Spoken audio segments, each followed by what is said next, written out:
महासागर न्यूज।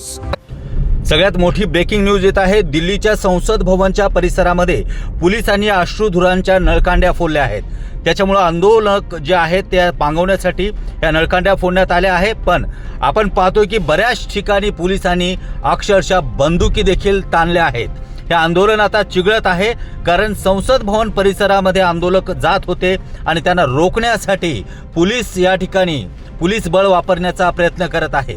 संसदेच्या गेटला देखील मोठ्या साखळीसह ताला लावण्यात आला आहे, टाळं लावण्यात आला आहे। विशेष म्हणजे आंदोलकांना पांगवण्यासाठी पोलिसांनी अश्रुधुरांच्या नळकांड्या फोडल्या आहेत।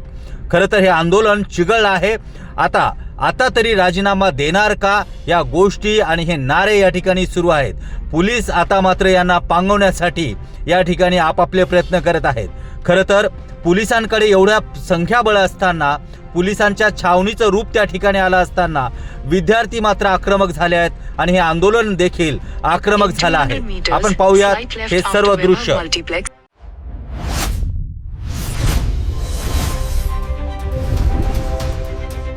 महासागर न्यूज।